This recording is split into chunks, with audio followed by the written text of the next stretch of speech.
পিতা জাররা যেন বুঝতে না পারে, এজন্য কৌশল করে সেখান থেকে সরে পড়লেন। আরেক কাফেরের সাথে তিনি যুদ্ধে লিপ্ত হলেন। অনেক দূর গিয়ে আরেকজন কাফেরের সাথে লড়াই শুরু করে দিলেন। আবু উবাইদার পিতা জাররা বুঝতে পারে নাই, সে কিছু আন্দাজ করতে পারে নাই।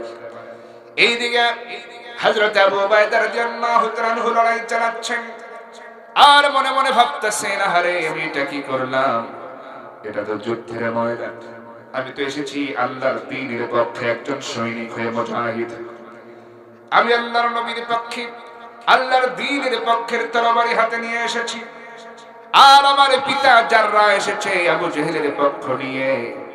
সে যদি সুযোগ পায়, আমার পিতা যদি সুযোগ পেয়ে যায়, তাহলে নবীজিকে হত্যা করতে সে খাতির করবে না। নবীজি যদি সুযোগ মতো পেয়ে যায়, নবীজিকে হত্যা করে ফেলবে, আল্লাহর দ্বীন ক্ষতিগ্রস্ত হয়ে যাবে, আল্লাহর দ্বীন থেমে যাবে।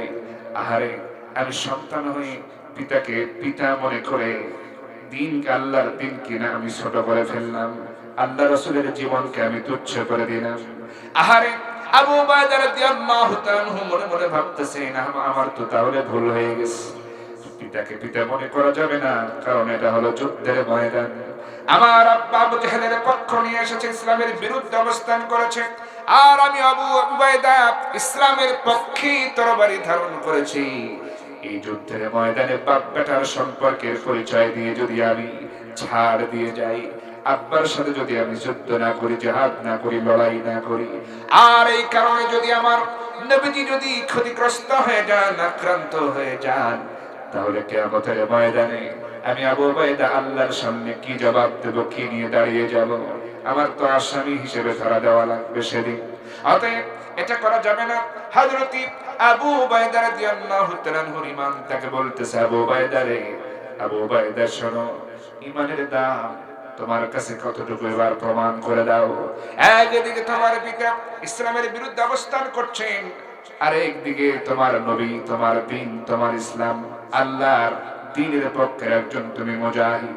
তোমার সামনে যদি আবার তোমার পিতা জাররা পড়ে যায়, তাহলে কি সিদ্ধান্ত নেবে আবু উবাইদা? তুমি ভেবে নাও। একদিকে ইসলাম, আরেকদিকে তোমার পিতা ইসলামের বিরুদ্ধে আচরণ করতে এসেছে, ইসলামকে দুনিয়া থেকে মুছে ফেলার জন্য এসেছে, কি করবে ভেবে নিও। এবার হযরত আবু উবাইদা রাদিয়াল্লাহু তাআলা আনহু সিদ্ধান্ত নিয়ে ফেললেন না, কারণ এখানে পিতা মাতা বলে কথা নয়, আগে হলো আল্লাহ, আগে হলো নবী, আগে হলো ইসলাম, এরপরে হলো পরিবার, পিতা মাতা, আত্মীয় স্বজন। কথা বলেন ঠিক কিনা? আনাস রাদিয়াল্লাহু তাআলা আনহু قال رسول الله صلى الله عليه وسلم لا يؤمن أحدكم حتى أكون أحب إليه من والده وولده والناس أجمعين। এবার হাদিসের মধ্যে এসেছে, হযরত আনাস থেকে বর্ণিত হাদিস, নবীজি বলেছেন, নবী করিম সাল্লাল্লাহু আলাইহি ওয়াসাল্লাম বলেছেন, ওই ব্যক্তি ততক্ষণ পর্যন্ত মুমিন হতে পারবে না যতক্ষণ সে তার পিতামাতা, সন্তান সন্ততি, ধনসম্পদ, এমনকি নিজের জীবনের চাইতেও আল্লাহকে, আল্লাহর দ্বীনকে, আল্লাহ রাসূলকে বেশি ভালোবাসতে না পারবে, মহব্বত করতে না পারবে, দাম দিতে না পারবে, সে ততক্ষণ পর্যন্ত প্রকৃত মুমিন হতে পারবে। অতএব বোঝা গেল যে আমার কাছে ঈমানের কারণে আমার কাছে ইসলাম আগে নাকি পিতামাতা আগে? সবাই বলে, ইসলাম আগে নাকি আমার ভাই আগে? কোনটা? ইসলাম আগে, আল্লাহ আগে, আল্লাহর দ্বীন আগে, ভাই ব্রাদার, আত্মীয় স্বজন, পিতামাতা পরে। আগে অগ্রাধিকার দিতে হবে, এমনকি নিজের জীবনের চাইতেও বেশি আল্লাহর দ্বীনকে অগ্রাধিকার দেওয়া লাগবে। আবু উবাইদা রাদিয়াল্লাহু তাআলা আনহু সিদ্ধান্ত নিয়ে ফেললেন, আর সুযোগ পেলে হাতছাড়া করা যাবে না। এবার আমার তরবারির সামনে, আমি আবু উবাইদার সামনে যদি আমার পিতা জাররা পড়ে যায়, আমার তরবারি আমার পিতা জাররার সাথে কথা বলবে। আল্লাহু আকবার। এবার ঘুরতে ঘুরতে, লড়াই করতে করতে আবার তার পিতা জাররা তার সামনে পড়ে যায়। এবার আবু উবাইদা রাদিয়াল্লাহু তাআলা আনহু আর দেরি করে নাই, আল্লাহু আকবার বলে এমন সজোরে আঘাত এনেছেন, এক আঘাতেই দেখা গেল আবু উবাইদার আঘাতে তার পিতা জাররার গর্দান দেহ থেকে পড়ে আলাদা হয়ে মাটিতে গড়াগড়ি যেতে লাগতেছে। এবার হযরত আবু উবাইদা রাদিয়াল্লাহু তাআলা আনহু তিনি দেখলেন তার পিতার মস্তক দেহ থেকে মাটিতে গড়াগড়ি যেতে লাগতেছে, পড়ে গেল। আবু উবাইদা এবার একটা চিৎকার মারলেন, তরবারি হাতের থেকে ছুঁড়ে ফেলে দিলেন, একটা দৌড় মারলেন বদরের প্রান্তরের যুদ্ধের ওই ময়দানের সীমানার একটু দূরে গিয়া পাহাড়ের গোড়ায় বসে চিৎকার করে কান্নাকাটি শুরু করে দিয়েছেন আমার ভাইয়েরা। আর তিনি বলতেছেন, হারে এই হাতে আমি আমার পিতা জাররাকে দুনিয়া থেকে বিদায় করে দিলাম, হারে এই হাত দিয়ে আমি আমার জন্মদাতা পিতাকে আমি বিদায় করে দিয়েছি। আমার বন্ধুগণ এই যেভাবে কাঁদতেছেন, এমন কথা বলতেছেন, এটা কিন্তু ইমান দুর্বল হয়েছে এই কারণে নয়। কারণটা হলো বাবা এবং সন্তান, এই যে পিতা এবং সন্তানের ভিতরে যে একটা সম্পর্ক, এক রহমতের সম্পর্ক, এই নিয়ামত কে দিয়েছেন বলেন তো? আল্লাহ দিয়েছেন। এজন্য এই সম্পর্কের কারণে পিতা এবং সন্তানের যে একটা মহব্বত, এই কারণে তিনি কাঁদতেছেন।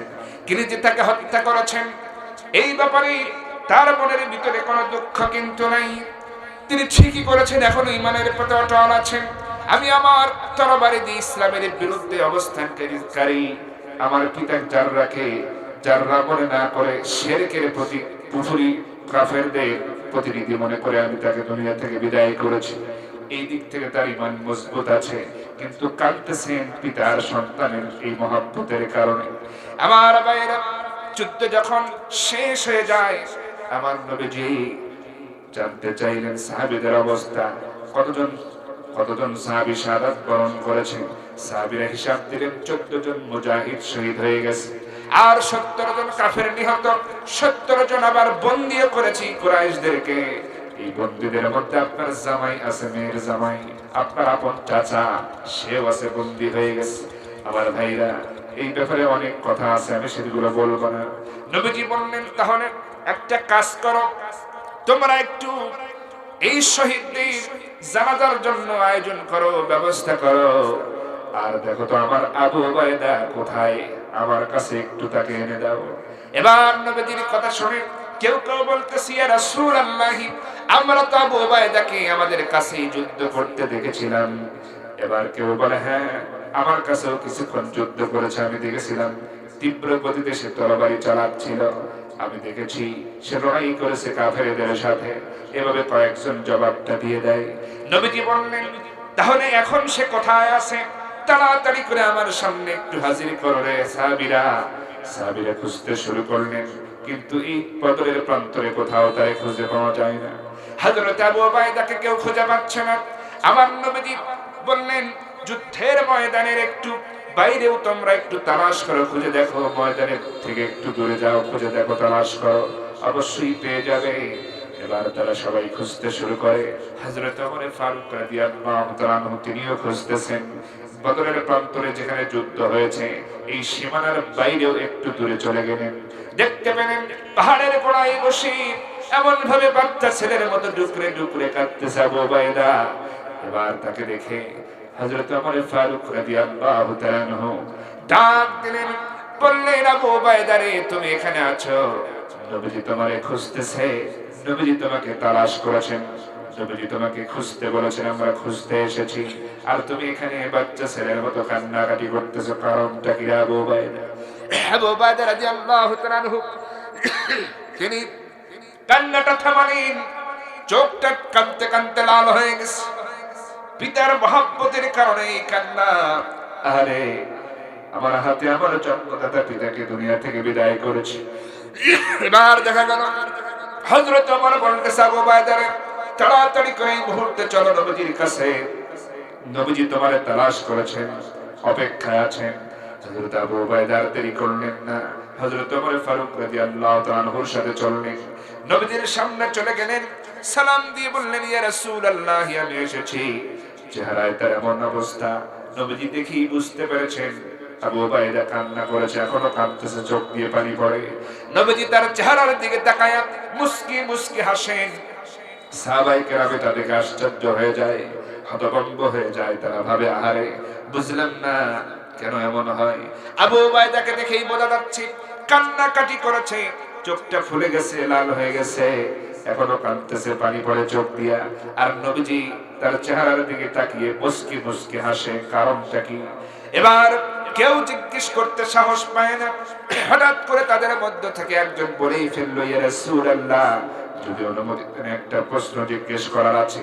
নবীজি বললেন, সাহাবীরা কি জানতে চাও বলো। সাহাবী বলতেছে, ইয়া রাসূলুল্লাহ, ইয়া হাবিবাল্লাহ, বুঝলাম না রহস্যটা। আমাদের চোখের সামনে এখন যা ঘটতেছে আমরা তো বুঝতে পারতেছি না। আবু উবাইদার চোখে পানি, সে কান্নাকাটি করে, আর আপনি তার চেহারার দিকে তাকিয়ে মুসকে মুসকে হাসেন, তার কারণটা কি? নবীজি বলতেছেন, তাহলে শোনো রে সাহাবীরা, কেন আমি হাসতেছি, কারণটা কি শুনে নাও। আবু উবাইদার কান্নার কারণও জানতে পারবে। শুনে রাখো রে সাহাবীরা, একটু আগে জিবরাইল আমাকে জানিয়ে দিয়ে গেছে, খবর দিয়ে গেছে।